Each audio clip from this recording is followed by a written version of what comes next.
Hi, I'm Realtor Sarah Morrow with South State Ace Realty. Today, I have the opportunity to speak with Megan Onorato of Fairway Mortgage about financing techniques and tips that will help buyers and sellers reach win-win agreements in climates where interest rates can otherwise present challenges. Megan is one of the hardest working lenders I know. She works tirelessly and creatively to get buyers of all types into the homes that they dream about living in. Megan hails from the Chicagoland area, but she's lived and worked in Colorado for about 15 years. She mostly serves the whole Front Range of Colorado, but she also lends in several other states. She's based here in Longmont. She's married with an adorable and energetic golden doodle, and when she's not qualifying buyers for underwriting, she's carving the slopes in Breck on her snowboard with her girlfriends and a big smile. I can't wait to learn what she's got in store.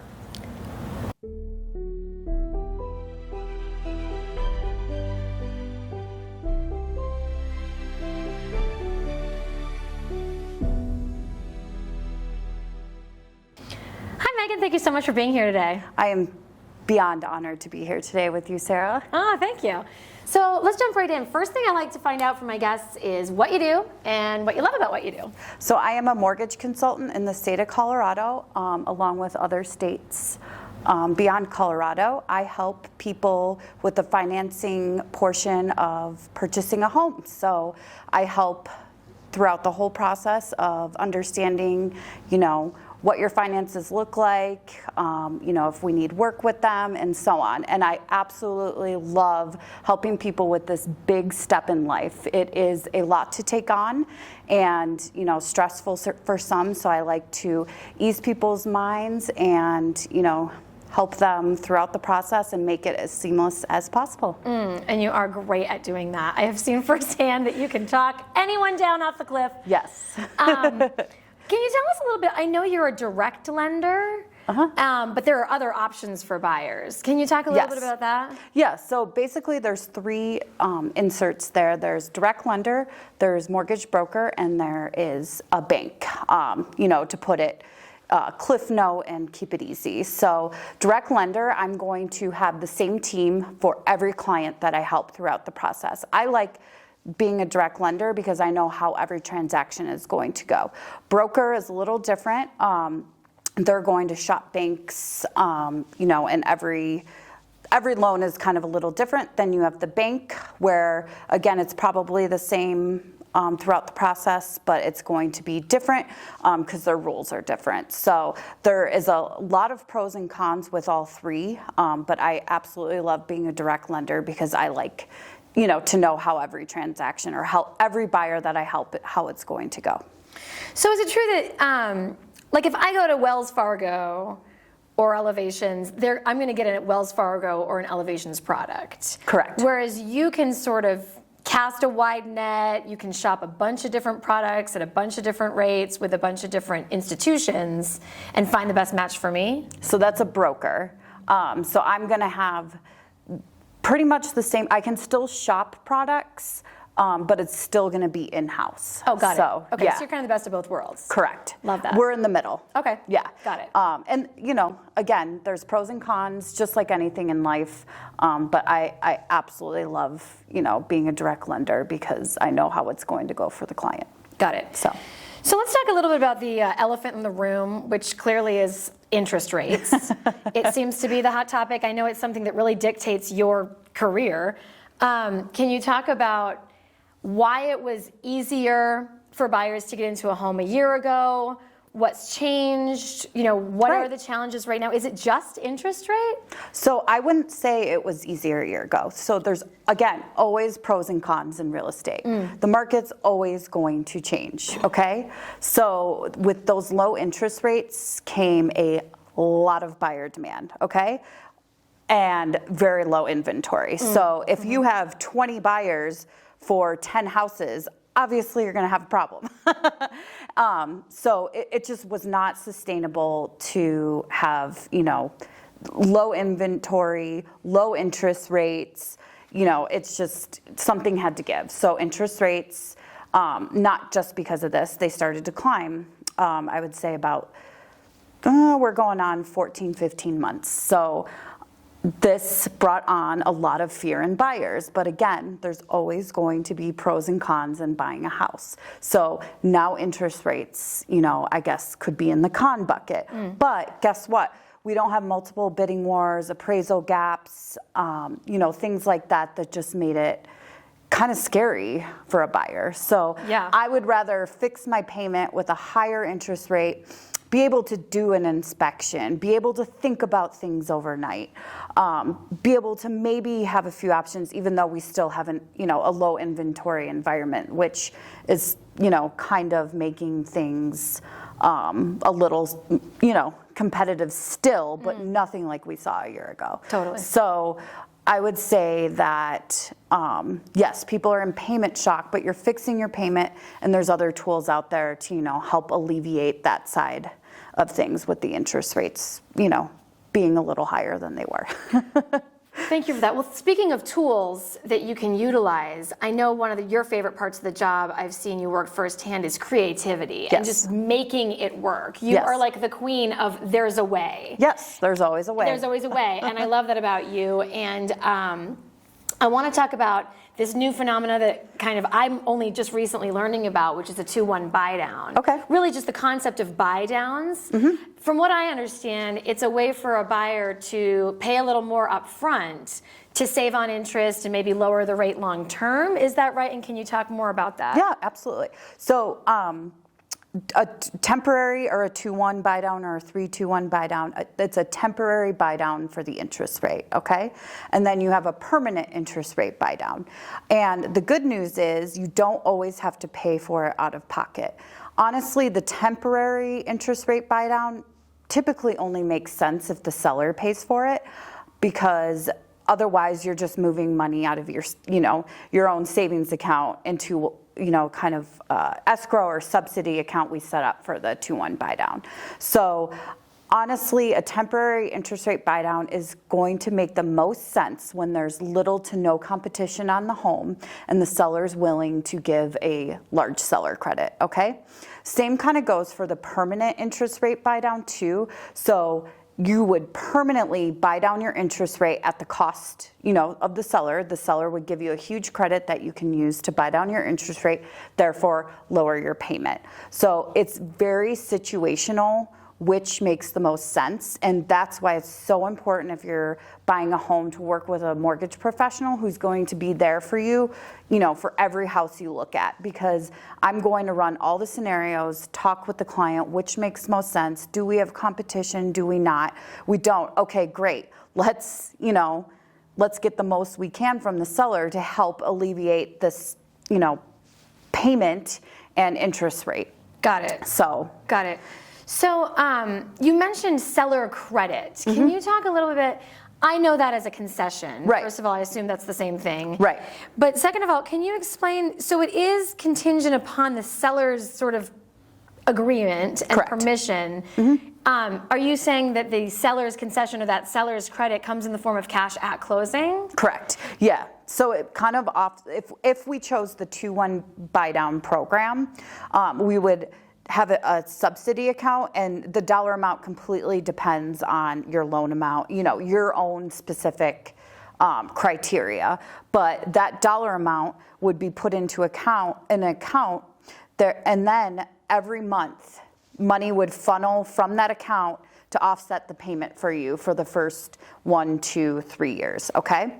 The great thing about that program is, let's say interest rates in 2 years, they are, in the 4 or 5%, we can refinance to a permanent lower rate. And that whole time, you had a 2% or 2%, 1% lower rate. So you really didn't, come across any of the cons with the higher interest rate. So it really is a great program if you're okay, chancing where interest rates will go. And it's very, very important with that program to understand values of the home. If you're putting the minimal down, values have to stay for you to be able to refinance or go up. So if values dip at all, you might not be able to refinance. So that's another huge thing that not a lot of people talked about, be very careful. And again, work with your real estate agent and your mortgage lender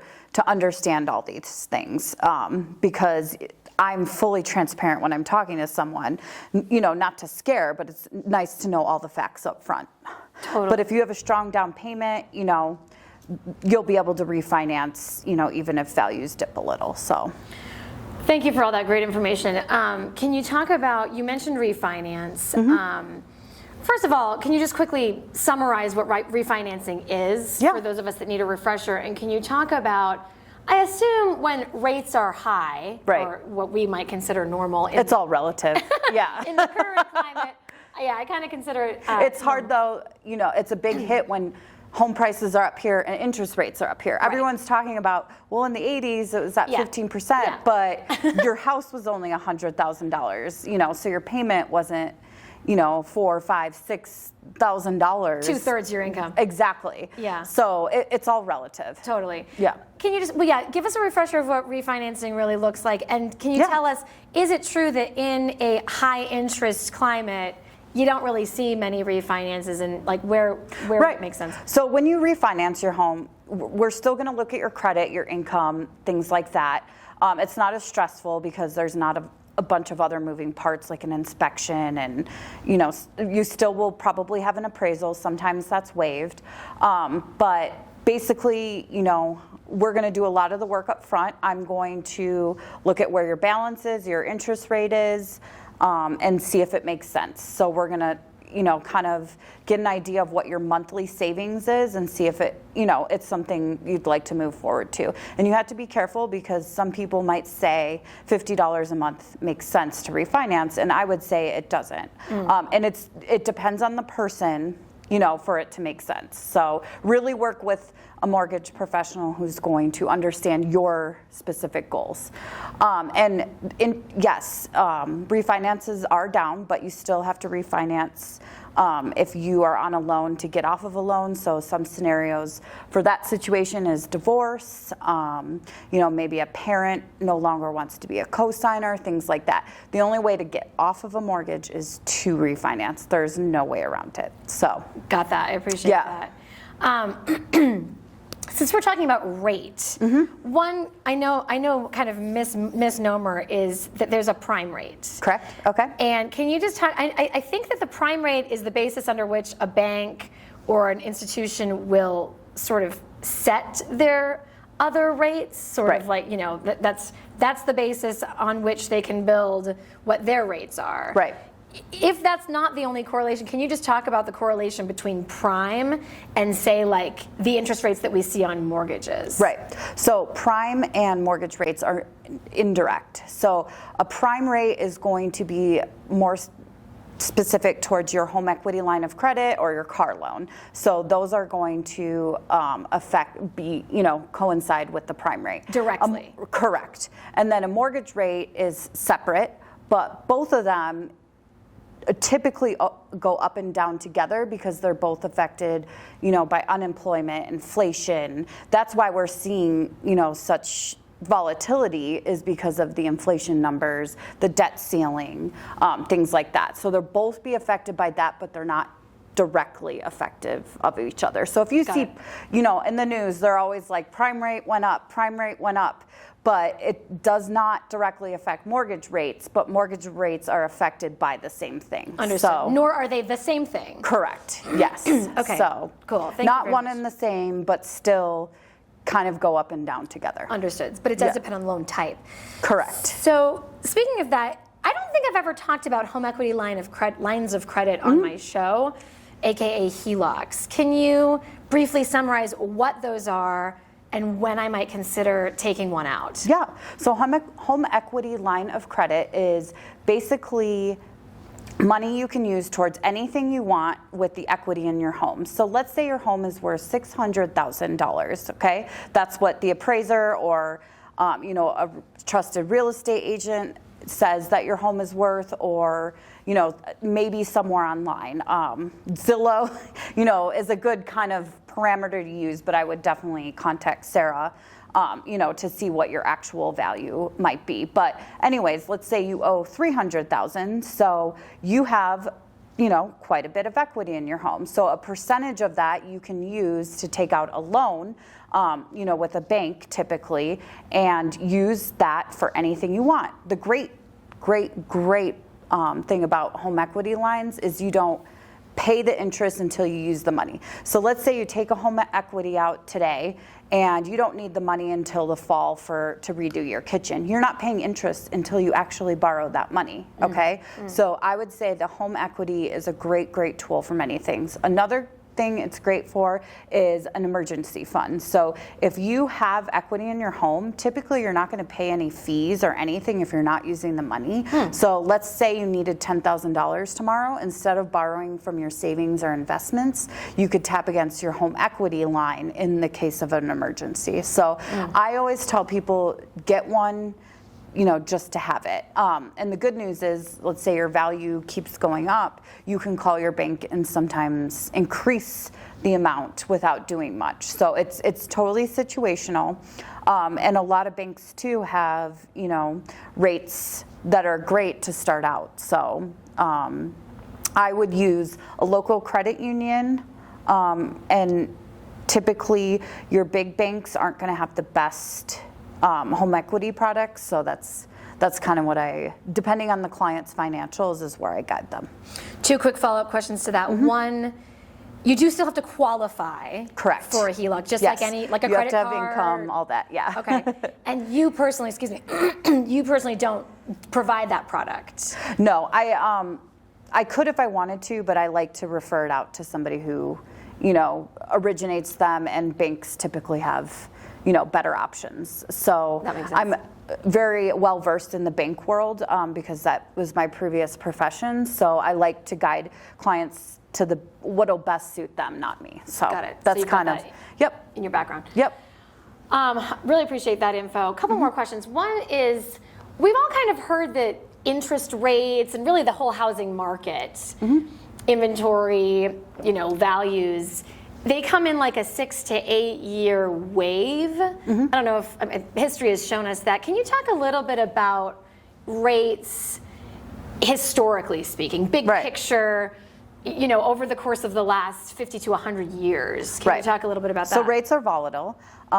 Sarah's going to insert a nice chart that kind of shows you the volatility. We are at like a 40-year low, but it's our financial, encompass is going to dictate kind of where interest rates are. So these 2% and 3% that we saw during COVID, it just was not sustainable because it just drove the buyer pool to, where it was going to snap. So it's nice to have a healthier, balanced market. We're not quite there yet because we have, still inventory issues, but yes, historically, we go through these waves, but historically and typically, people have seen, massive equity gains by buying a house. And again, it's a long-term asset. Yep. So the goal isn't to buy a house and then be like, okay, how much equity do I have, in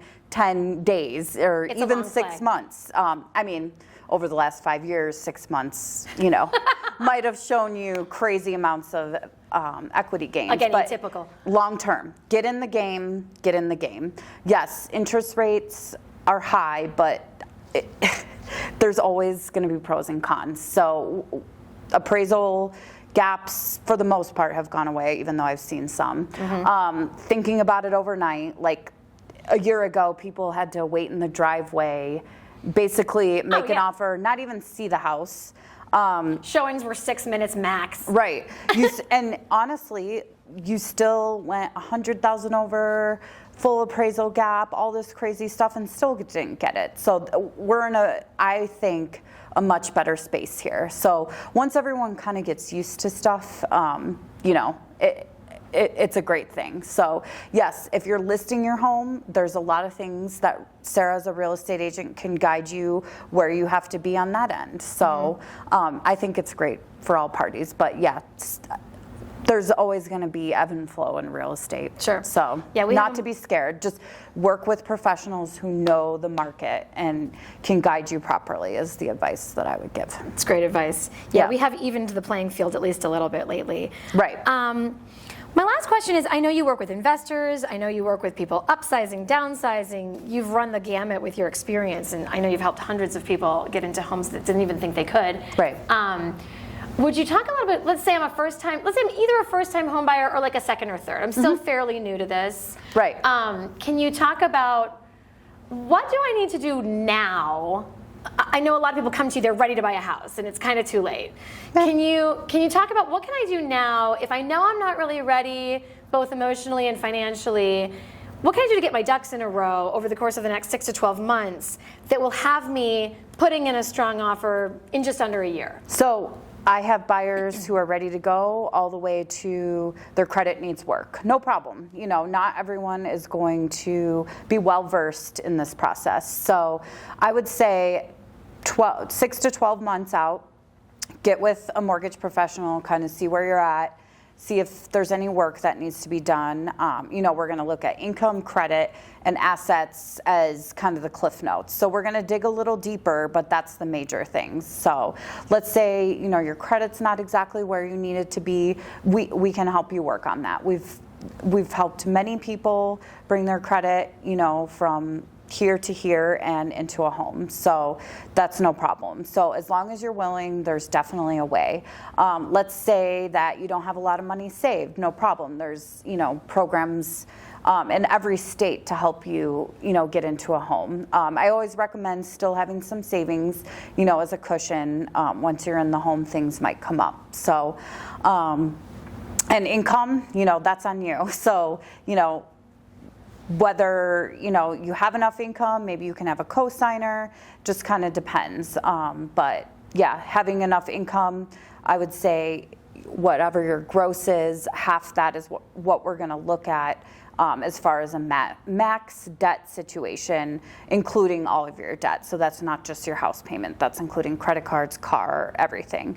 And sometimes, you know, we can strategize to, you know, say, okay, Bobby, I would say your goal is to pay off your car, get rid of that car payment, and then you'll be in a comfortable position to buy a home. So there's always strategy, and you know, we're willing to help in any way possible. So I would say there's no minimum to start looking at things unless you know exactly your finances. So there's some people, you know, who salary 800 credit score, you know, they might come in the game a month before they start looking. But honestly, it's always great, and we underwrite people, so when that listing agent of your dream home wants to talk to me, you're underwritten and ready to go. So if there is other offers, you know, you'll go to the top if you have everything, you know, aligned before you go out and look. And I'm sure Sarah appreciates,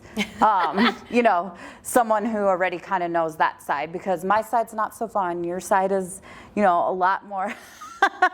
Well, it's fun to look at the beautiful backyard, the beautiful kitchen. There's more to that story. Right, yeah. So having everything aligned, yeah, there's no magic time frame, but the sooner the better. It pays to prepare. Yes, yep. Yeah, and obviously interest rates could change in that 12 months, but that's okay, because we're going to stay in contact and kind of know where things are at. And I'm going to run even what your payment looks like before you go out and look at it to make sure it's in your budget. So, well, you're an iron fist in a velvet glove. yes. I just love working with you. You've Likewise. a wealth of knowledge. Thank you so much. Yes. That's the proper tea.